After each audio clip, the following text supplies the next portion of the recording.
नमस्कार दोस्तों, आज के हमारे इस वीडियो में हम आपके लिए शुक्रवार व्रत की कहानी लेकर आए हैं। किसी गांव में एक बुढ़िया माई अपने बेटे और बहू के साथ रहती थी। सास का नियम था, सुबह जल्दी उठती, नहा धोकर शुक्र भगवान को स्नान कराती और भोग लगाती। ये उसका रोज का नियम था। एक बार वह तीरथ पर जाने लगी तो बहू से बोली, मैं तीरथ पर जा रही हूँ, तुम सुबह जल्दी उठकर नहा धोकर शुक्र देव को नहलाना, भोग लगाना, सब कुछ नियम से करना। बहू बोली, ठीक है। सास तीरथ पर चली गई, परंतु बहू ना तो सुबह जल्दी उठती, ना शुक्र देव का कोई काम समय पर करती। सभी काम देर से उठकर देर से करती थी। एक दिन जब बहू स्नान कर रही थी, तब शुक्र देव की प्रतिमा बहू को देखकर हंसने लगी। बहू को बहुत बुरा लगा। कुछ देर बाद उसके घर एक पनिहारिन आई। बहू ने उसे कहा, तू शुक्र देव की प्रतिमा अपने घर ले जा, ये मुझे देखकर हंसती है। पनिहारिन बोली, ऐसे कैसे मैं प्रतिमा अपने घर ले जाऊं? मेरे घर में भी बहू बेटियां हैं। अगर तुम कहो तो मैं बाहर गड्ढा खोदकर इस प्रतिमा को दबा देती हूँ। बहू बोली, ठीक है, दबा दो।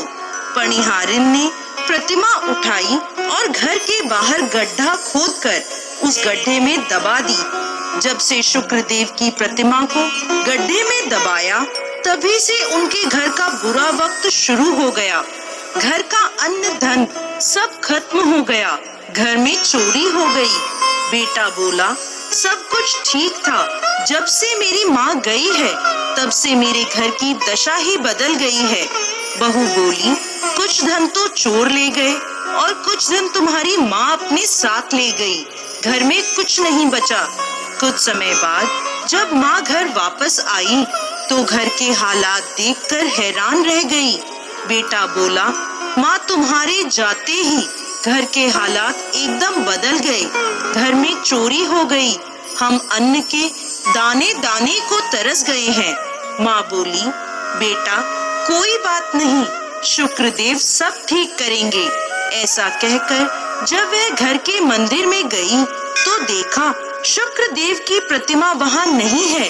बहू से पूछा तो बहू बोली, मुझे देखकर हंस रहे थे, मैंने पनिहारिन को दे दिए। पनिहारिन से पूछा तो वह बोली, मैंने तुम्हारी बहू के कहने पर तुम्हारे घर के बाहर गड्ढा करके उसमें प्रतिमा को दबा दिया।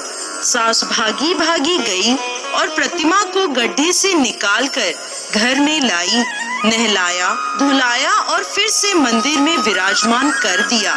शुक्र देव को भोग लगाया। धीरे धीरे घर में पहले जैसी खुशहाली हो गई।